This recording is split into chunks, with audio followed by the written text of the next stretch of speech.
Para você ver, Simone, como essas questões são importantes, eu vou trazer aqui uma pergunta de um aluno de publicidade, né? E ele faz publicidade, eu acho que um outro curso na USP, e ele fala, você vai ver a pergunta. Olá, eu sou aluno do curso de publicidade e eu queria saber se é necessário pagar direitos autorais para a gente realizar peças de teatro em escolas ou em universidades. Isso porque no nosso trabalho do dia a dia, nas criações que fazemos, a gente precisa desses direitos autorais. É isso, muito obrigado. Então, eu gostaria que você falasse um pouquinho sobre isso. Então, Alfonso, essa questão dos direitos autorais, como são entendidos, especialmente para o teatro, né, é um assunto também bem complexo, né, e há especialistas para isso, mas, de cara, o que se sabe? O uso dos roteiros de teatro, quando para uma apresentação no âmbito acadêmico, escolar, está tudo certo. Então, a lei fez uma previsão, roteiros de teatro, ainda mais assim, num curso de teatro ou grupos de teatro dentro do ambiente acadêmico, não cobra ingresso. Não tem por que você criar uma restrição, porque o aprendizado está exatamente na execução, né, do roteiro, na apresentação a partir daquele roteiro. Muito bem.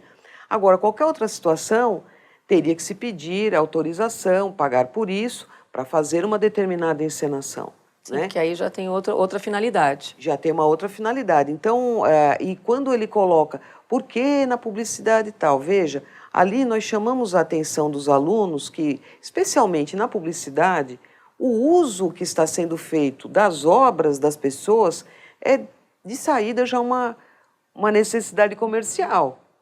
Então, mais motivo ainda para que seja feita toda essa documentação em termos de autorização.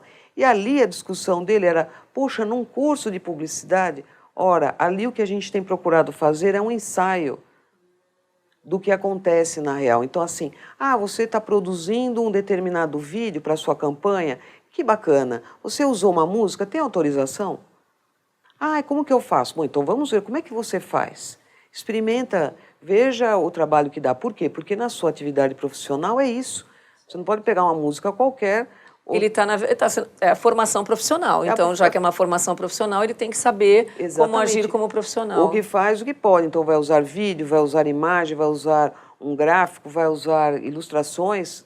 Eu acho que esse ponto que você abordou, dessa formação profissional, é que falta para nós dentro da docência.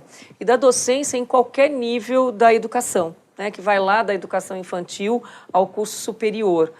Nós não temos uma formação específica nem para ser professores, né, porque você é formado como advogada e aí você vai ser professora num curso de publicidade, né, sobre a sua área. Mas você não recebeu uma formação sobre isso, né, nem didática, pedagógica, e muito menos agora com esse grande fosso que você formou, com a cibercultura. Porque a gente está lidando com uma série de diversidades, né, legais e de um mundo, né, de linguagens que você pode usar na tua aula, porque antes as aulas eram, né, aquelas aulas mais tradicionais, né? Hoje você quer trazer o quê? Você quer trazer um podcast, você quer trazer um filme, você quer trazer um documentário, uma entrevista, enfim, uma série de coisas, e você não recebeu uma formação para o uso disso como professor. Então, acho que esse é uma das questões que as universidades, né, as escolas, secretarias da educação, enfim, né, os órgãos competentes deveriam promover discussões e alertar os professores, conversar com eles sobre isso, né? Porque a gente fica perdido e às vezes vai ser acusado de alguma coisa, você nem sabe por que é a mesma coisa do plágio com o aluno, né? Sim. Não foi, mas eu peguei, estava lá, não era de ninguém, eu fui lá e peguei. Então, tem essa questão. Acho que a gente podia fazer um geral com relação a isso, né, para encerrar a nossa conversa, que é muita coisa para perguntar, viu, gente? Mas é que não dá, porque senão fica muito longo. Mas, assim, eu acho que você colocou aí um outro ponto, e que, assim, ele sempre gera discussão. Eu acho que tem que haver realmente uma discussão permanente sobre o interesse individual desse autor e o interesse coletivo pelo acesso ao conhecimento e à informação. Veja, então, fazendo um paralelo, é de verificar todas as editoras que publicam livros didáticos, paradidáticos, tal, todo o cuidado que elas precisam ter para fazer uso de trechos de obras dos outros. Então, lembrando dessa questão, e as editoras que não fazem depois sofrem processo, usou um trecho de um livro, de uma música, tal, tem que pedir autorização, se paga, se não paga, é caso a caso, mas enfim, tudo isso precisa ser documentado para evitar um problema. Ora, fazendo um paralelo, também a produção de material didático, ainda que de outra forma, ou com outro suporte, é um vídeo, é um podcast, o cuidado, no meu entendimento, precisa ser o mesmo. Então, eu acho que assim, vamos usar o que a gente tem ainda hoje a favor, para evitar problemas. E, nesse sentido, vamos apontando. Vejam essas licenças. Só para se ter uma ideia, quando essas licenças surgiram, né, juridicamente, muitos discutiam assim, não, isso não tem valor, porque onde já se viu, porque, né, o autor, afinal, e tal. Então, ficou uma discussão jurídica se tinha validade ou não essa disponibilidade do autor sobre aquilo que era dele. E logo foi resolvido. Então, o que é muito bacana, para quem tiver oportunidade de verificar, né, eu sempre procuro realmente, sabe, fazer propaganda desse material deles, que é assim, a licença ela tem 3 possibilidades, 3 níveis, quer dizer. Então, assim, ela tem um texto jurídico, ou seja, se tiver uma discussão jurídica, tem lá, Tá lá o teor da licença, né? Tem uma licença que é para o leigo entender, o que é muito importante, porque a tradução, né? a descrição, né, só jurídica, muitas vezes não faz com que a pessoa seja esclarecida e entenda o que está acontecendo ali. Então, fizeram uma versão para o leigo, super bacana. E ainda, por fim, uma versão que é do mundo da informática, para dizer exatamente, olha, a pessoa que disponibilizou foi assim que disponibilizou nessa data, ou seja, aquilo tem esse cuidado também de valor, porque se tiver uma discussão jurídica, até para saber, a pessoa deixou ou não deixou, quando deixou, que licença foi, como foi.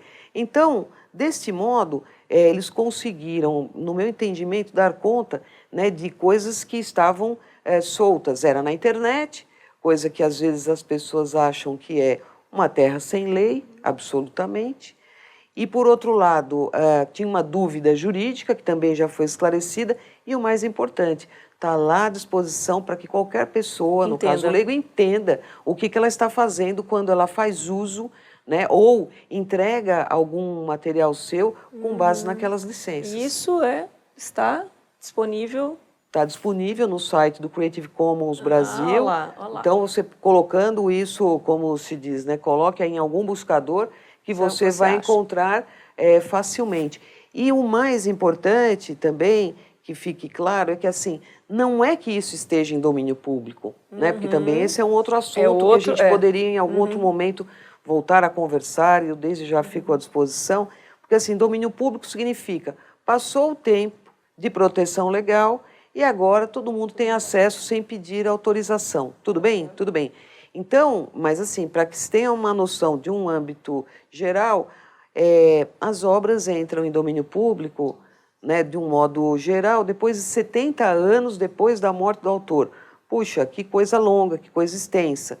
Tem que ser um clássico, né? Porque dependendo do que não precisa depois de 70 anos. Então, por exemplo, a obra do Machado de Assis já está em domínio público e tantas outras que o tempo vai passando, vão caindo em domínio público. No entanto, até que tudo isso aconteça, pode ser que demore muito e que você tenha uma outra necessidade imediata. Como fazer? Então, é isso, observação das regras que a gente tem ou uso, né, das licenças para encontrar aquilo que te satisfaz, né, para aquela sua necessidade de produção. Eu acho que essa é a questão. E eu acho que a gente, com esse mundo aí da internet, a gente tem muitas possibilidades, né? E quando tiver alguma dúvida, procurar, né? Vai procurar na legislação, está tudo disponível, né? Esse esclarecimento desse documento Creative Commons, eu acho que a gente tem que buscar as informações na própria internet, e todas as instituições também têm o aspecto jurídico que pode dar essas orientações para nós, né? Professora Simone, muito obrigada. Foi uma delícia, né, estar aí batendo um papo com ela de uma forma super gostosa, muito clara, né? E espero que todos aproveitem essas informações, que seja útil para todos nós. Obrigada, viu, Simone? Esteja a nossa casa aqui, está sempre aberta para você. Eu agradeço muito o convite. Muito obrigada.